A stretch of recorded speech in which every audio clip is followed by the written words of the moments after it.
Hello Aries, Sun, Moon, Rising and Venus signs. Kamusta kayo? Sana po'y nasa mabuti kayong kalagayan. Welcome back po sa Star Tarot at kung bago kayo rito, welcome din po kayo. Please subscribe, like, share my videos and leave me a comment kung naka-resonate po kayo. Thank you. So, tignan natin kung ano ang ganap for Aries. We have the Six of Swords, Aries. This is a moving on energy, Aries. See, Six of Swords, this is something na parang pagbabagong buhay, no? Ang gagawin ng iba sa inyo kasi si Six of Swords, parang you will be coming out of a difficult situation, a toxic situation, yung ganon. At papunta ka na sa pagbabago. Papunta ka na sa pagsisimula ng bagong buhay, no? You are coming out of a situation na very unhealthy na para sa iyo. Kaya ngayon moving on from it, moving forward ka na from that.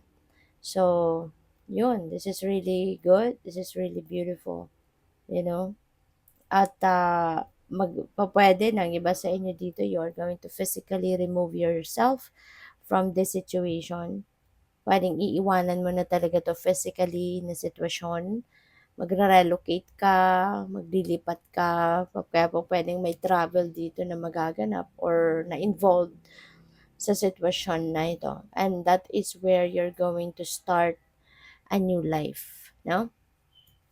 So, we have the Two of Cups. Ayan. So, possible, no? So, since this is about relationships, possible, no, na yung iiwanan ninyo could be a romantic relationship. Kasi po, pwedeng trabaho din yan. Pero po, pwedeng relationship din yan. But since we have Two of Cups, no, kung babasahin natin ito na related sila sa isa't isa, po pwede na ang iba sa inyo merong romantic relationship na iiwanan. Kasi siguro, 'di ba, hindi na healthy ang relationship ninyo, mag-partner, mag-asawa, mag-jowa, pwedeng gano'n, 'di ba? Kaya maaari, no, maaari 'yon para sa iba na romantic relationship ang iiwanan mo rito. Maaaring makikipaghiwalay ka na dun sa person mo. But for others of you po, pwedeng friendship din ito.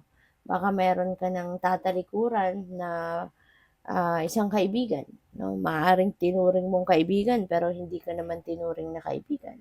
Maaaring na-discover mo na, alam mo yun, hindi siya mapagkakatiwalaan, hindi siya loyal, hindi sincere na kaibigan. Maaaring huwad na pakikipagkaibigan ang ginawa niya sa'yo, kaya maaaring madidiscover mo na yan, kaya you're going to walk away from that friendship. Pwedeng ganun ang ganap dyan. Pwede rin, no, na business partnership. Diba? Maaaring tatanggalin mo na siya bilang kasosyo mo. Tatanggalin mo na siya bilang, bilang, bilang partner mo sa negosyo. No? So, possible yan.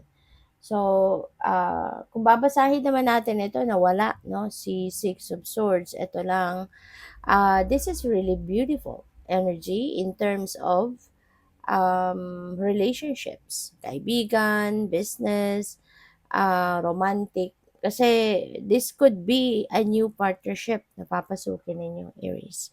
This is possible na may bago kayong relasyon na mabubuo dito or bubuuin with another person.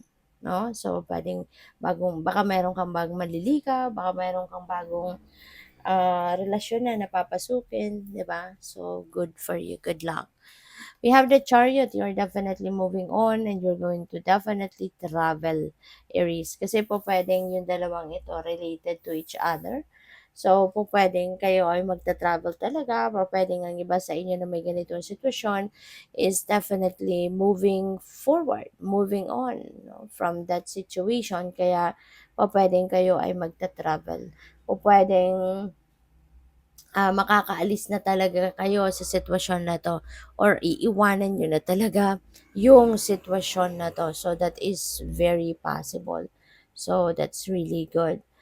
Isa pa, Aries, si Chariot, pupuwedeng magta-travel kayo dito ng pupuwedeng magta-travel kayo for other reasons, 'no? Pupuwedeng may pasyal, 'no? Pupuwedeng kayo ay magbibisita sa mga mahal ninyo sa buhay kaya magta-travel kayo. So, possible din 'yon, okay? So, tignan natin kung ano pa ang ganap. And by the way, maraming salamat for subscribing. And if you haven't subscribed yet, subscribe na kayo. And also, maraming salamat din for not skipping the ads. Malaking bagay yan sa akin. And also, please click the join button sa baba ng video kung gusto ninyo na mag-join ko kayo sa membership. Okay? Salamat. So, we have angel number 4141, habit, no? So, this is baka paalala ito sa inyo sa ngayon ano, na maaaring meron kayong kung ang habit ninyo kunyari is not healthy, 'no? This is the time na paalala ito sa inyo na it's about time to reevaluate, 'di ba?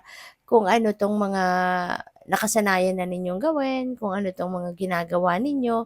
So, maybe this is the time na kailangan ng i-break 'no, yung habit na 'yan at magbago kayo ng style, magbago kayo ng approach, 'di ba? Sa buhay. So lalo-lalo na 'no, kung kunyari yung habit na 'yan is bringing you negative vibe. So, it's about time na para i-reevaluate nyo nga yan, 'di ba? Na habit ninyo, tignan ninyong mabuti. Ano nga ba ang naidudulot nito sa buhay mo? Mabuti ba o hindi? Kasi kung negative patterns ang nangyayari, it's about time na for you to break it. It's about time na para putulin na yan, no? So, yung ganun. Kaya pa pwede ng iba sa inyo is going to examine yourself, examine your habits. So we have reflect, ayan. So kailangan ninyo na mag-reflect, 'di ba? Kailangan ninyo na pagmuni-munihan 'yan sitwasyon na 'yan sa ngayon. Kailangan na pag-isipan. Okay? Do some kind of reflection, go deep within you so that you'd be able to change, no, that negative patterns kung meron. All right? So we have achievement. This is really beautiful, Aries, kasi maaari na meron kayong mga achievements sa ngayon. Ano man yung effort, ano man yung sitwasyon na pinagkakaabalahan ninyo, bagay na pinagkakaabalahan ninyo, maaari na sa ngayon mapagtatagumpayan mo na yan. Maaari na sa ngayon you will be able to achieve your goals, you know. So that's really beautiful. So, yeah. Thank you for watching. Love and light. Namaste.